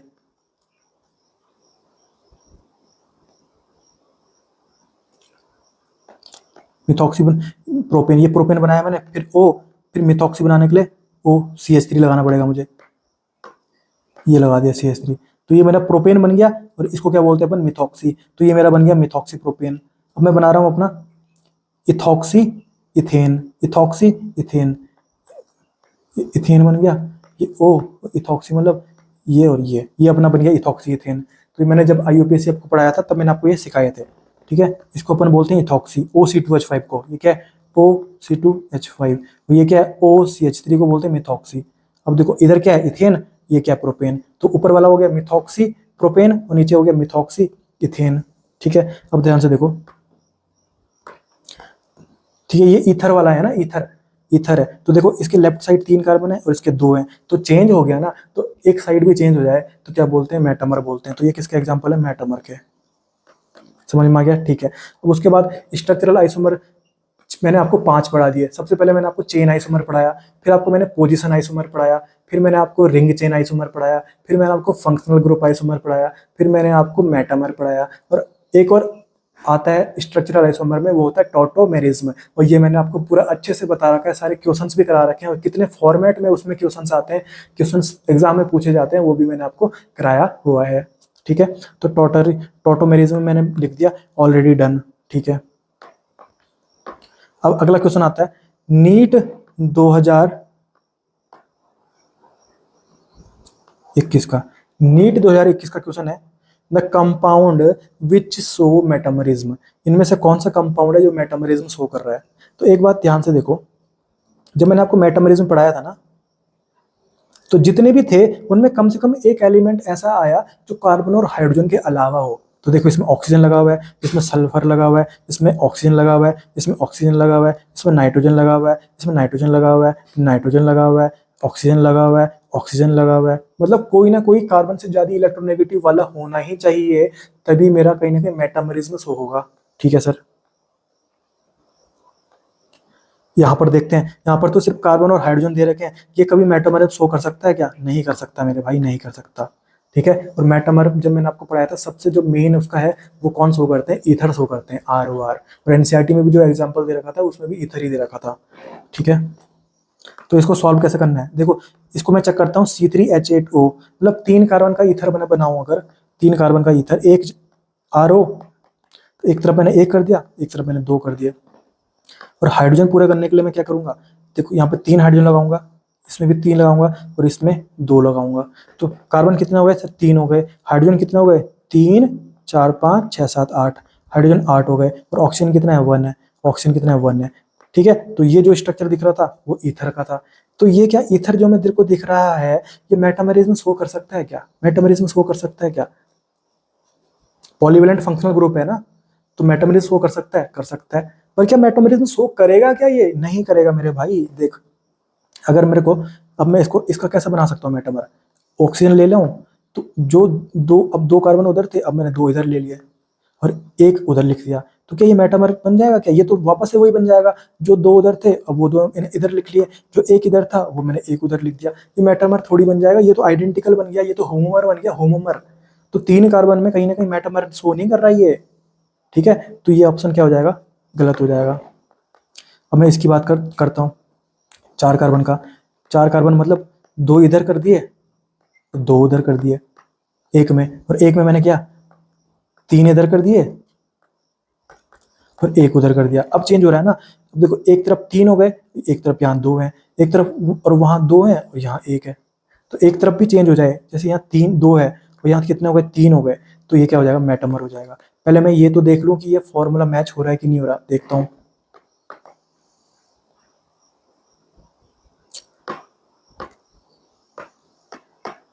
CH3 H2 H2 H3, carbon कितने? 4 है सर। ऑक्सीजन कितना है? 1 है। हाइड्रोजन कितने हैं? 3 4 5 6 7 8 9 10, हाइड्रोजन कितने हैं? 10 हैं। तो देख फॉर्मूला सही हो रहा है और ये मेटामरिज्म शो करेगा। ठीक है। इस ऑप्शन को भी अगर चेक करने का मन कर रहा है तुमको, तो देखो C3 बनाया मैंने, C3। ठीक है। C3 हाइड्रोजन CH2, देख कार्बन कितने हो गए? 3 हो गए। हाइड्रोजन कितने हो गए? 3 4 5 6, हाइड्रोजन कितने हो गए? 6 हो गए। और ऑक्सीजन कितना हो गया? 1 हो गया। देखिए ये किसका फॉर्मूला बन रहा है? एल्डिहाइड का। एल्डिहाइड क्या मेटामरिज्म शो करता है क्या? नहीं शो करता मेरे भाई, ये तो पॉलीवेलेंट फंक्शनल ग्रुप ही नहीं है, क्योंकि इसके इधर से हाइड्रोजन लगा हुआ है। हाइड्रोजन अलग अलग हाइड्रोजन थोड़ी होते हैं कि यहाँ पे कुछ भी लग जाए, यहाँ पे तो फिक्स है कि हाइड्रोजन ही लगेगा। तो ये मोनोवेलेंट है, ये पॉलीवेलेंट फंक्शनल ग्रुप नहीं है, तो ये भी शो नहीं करेगा। तो आंसर इसका क्या आ जाएगा? 4th आ जाएगा। ठीक है। अब ये अगला क्वेश्चन देखें अपन। ठीक है। तो इसको मैच करना है, इधर लिखा हुआ है एन प्रोपेनॉल एंड आइसोप्रोपेनॉल, ये क्या शो करेंगे? एन प्रोपेनॉल मतलब एक सीधी लाइन में, तो मिथ इथ प्रॉप और ऑल लगा दिया उसमें, CH3 H3 सॉरी H2 और आइसोप्रोपेनॉल कैसे बनाऊंगा? यूं CH2 सॉरी CH3 अब इसमें अगर मैं काउंटिंग करूं तो देख 1 2 3, इसमें करूं 1 2 3, तो प्रिंसिपल कार्बन चेन में कार्बन तो बराबर है, मतलब ये चेन आइसोमर तो नहीं हो सकता। इसमें पर जो फंक्शनल ग्रुप है उसमें इसमें 1 कार्बन पे लगा हुआ है और इसमें 2 कार्बन पे लगा हुआ है, मतलब सेम फंक्शनल ग्रुप की अलग अलग पोजीशन है, मतलब ये पोजीशन आइसोमर शो करेगा। क्या शो करेगा? Position isomer. तो देखते हैं एक का क्या आने वाला है? 3 आने वाला है। एक का 3 यहाँ पर भी है, एक का 3 यहाँ पर भी है, मतलब ये आंसर नहीं हो सकता, ये आंसर नहीं हो सकता। ठीक है। उसके बाद अपन देखते हैं, अब देखो ये क्या है? प्रोपेनोन, ओन मतलब कीटोन, और ये क्या है? प्रोपेन अल, अल मतलब एल्डिहाइड। अरे ये तो फंक्शनल ग्रुप ही चेंज हो गए, एक कीटोन है और एक एल्डिहाइड है, ये तो फंक्शनल ग्रुप आइसोमर हो जाएगा ना। तो ये क्या हो गया, फंक्शनल ग्रुप आइसोमर। मतलब सी का क्या आना चाहिए, 4 आना चाहिए। सी का 4 किसमें है, इसमें। ऑप्शन आ जाएगा मेरा ऑप्शन नंबर बी। ठीक है, अगला क्वेश्चन देखते हैं। अगला क्वेश्चन देखते हैं। ठीक है सर, इसमें जो सबसे सस्ता दिख रहा है ना, जो सबसे हल्का दिख रहा है, उसको करो पहले solve. Ortho nitrophenol and para nitrophenol. ठीक है, तो नाइट्रो, ये फिनॉल बनाया मैंने, इसके एक बार ऑर्थो में नाइट्रो लगा, NO2 लगाना है, और एक बार पैरा में। फिनॉल बनाया, इसके पैरा में NO2 लगा दिया। ठीक है, अब ये ध्यान से देखो, एक ही, ये क्या अपना सब्स्टिट्यूएंट है, एक ही सब्स्टिट्यूएंट की अलग अलग पोजीशन नहीं आ रही क्या, क्योंकि काउंटिंग यहाँ से स्टार्ट होगी ना, 1 2 3 4, 1 2 3 4। यहाँ तो ये दूसरे नंबर पे आ गया, यहाँ ये चौथे नंबर पे आ गया। मतलब एक ही सब्स्टिट्यूएंट की अलग अलग पोजीशन आ रही है, तो मैं इसको पोजीशन आइसोमर नहीं बोलूंगा, क्या बोलूंगा सर, मतलब डी का क्या आना चाहिए, 2 आना चाहिए। तो डी का 2 यहाँ पे भी है, यहाँ पे भी, यहाँ पे भी है, मतलब ये ऑप्शन नहीं हो सकता, ये तो मेरा कट गया। ठीक है, अब मैं ये चेक कर रहा हूँ, hexane 2 own and hexane 3 own. Hex मतलब मिथ, 6 कार्बन, 1 2 3 4 5 6, हेक्स हेक्स, और 2 पे ओन, 2 पे ओन, 2 पे मैंने ओन लगा दिया, 1 2 3 4 5 6, ये मेरा बन गया hexane own. Hexane, hexane 2 own मतलब, और हेक्स 3 ओन में क्या बनाऊंगा मैं, 3 पे मैंने ओन बना दिया, 1 2 3 4 5 6, 3 पे मैंने ओन बना दिया। ये क्या हो गया,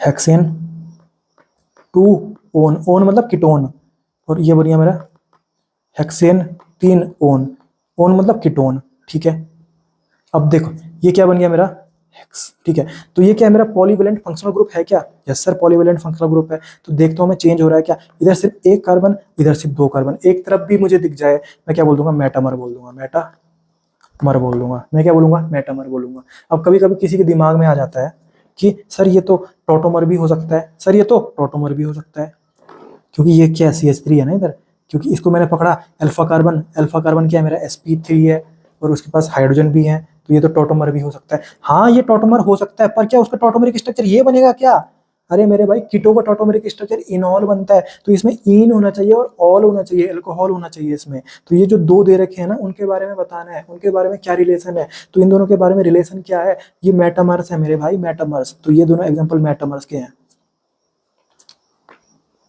ये हेक्सेन 2 ओन देख के ये सिर्फ ये मत मार देना टोटोमर। ठीक है, तो बी का आंसर क्या आएगा, 1 आएगा। तो बी का क्या आ जाएगा, 1 आ जाएगा। बी का ऑप्शन 1 एक ही में दे रखा है, आंसर मेरा क्या आ जाएगा, बी आ जाएगा।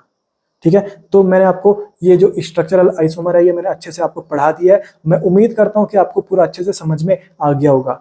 ठीक है, बाकी जो एग्जाम सेटर है, जो एनटीए है, उसका जो फेवरेट टॉपिक है वो स्ट्रक्चरल आइसोमरिज्म बिल्कुल भी नहीं है। पिछले 3-4 सालों के अगर आप पेपर देखोगे तो स्ट्रक्चरल आइसोमर से कोई क्वेश्चन नहीं पूछा गया है, और अगर पूछेगा भी तो वो सिंपल सा क्वेश्चन आएगा कि इन दोनों के बीच में बताओ रिलेशन, ये कौन से आइसोमर है। ठीक है, बाकी जो क्वेश्चन आते हैं वो आते हैं अपना स्टीरियो आइसोमर से, जो अपना सेकंड चैप्टर में आएगा, जिसमें अपन ज्योमेट्रिकल आइसोमरिज्म, ऑप्टिकल आइसोमरिज्म और कन्फर्मेशनल आइसोमरिज्म पढ़ेंगे। ठीक है, बाकी अब इसमें एक एक क्वेश्चन और आता है कि how many structural isomers are possible, और एक और क्वेश्चन आता है how many monochlorination product will be formed, how many monochlorination product will be formed. ये हालांकि 2015 तक नीट में आया था, उसके बाद कभी नहीं आया, वो जेईई मेंस में ये आते रहता है, पर हम कोई भी टॉपिक छोड़ ही नहीं रहे हैं, इसलिए मैं ये आपको पढ़ाऊंगा जरूर। मैं आपको कल संडे को एक 20 से 25 मिनट की एक वीडियो भेजूंगा, जिसमें आपके ट्रिक्स बताऊंगा कि आपको बस 20-25 मिनट की वो आप वीडियो देख लोगे ना, तो आपका ये जो 2 फॉर्मेट है, ये जो 2 टाइप्स हैं क्वेश्चन के, ये भी आपके कवर हो जाएंगे। बाकी मैंने आपको पूरा कोई भी टॉपिक, कुछ भी पार्ट नहीं छोड़ा है। एनसीईआरटी अगर यहाँ पर है ना, तो हमने यहाँ लेकर चले हैं, और मैंने आपको एग्जाम्पल भी कराए हैं, इनसे रिलेटेड पीवाईक्यू भी कराए हैं आपको। आपको स्ट्रक्चरल आइसोमेरिज्म में अब कोई दिक्कत नहीं होने वाली, अगर आप ये लेक्चर अच्छे से बिल्कुल तमीज से देखे होंगे। अगर फिर भी कोई डाउट रह जाता है इस लेक्चर को रिलेट लेके, तो आप कमेंट सेक्शन में जरूर पूछ सकते हो, और मैं आप सबका, आपको पता है, कमेंट में आंसर देता हूँ। ठीक है, बाकी मिलते हैं नेक्स्ट वीडियो में। कैसा लगा ये वीडियो आप कमेंट सेक्शन में जरूर बताना। धन्यवाद और सत श्री अकाल।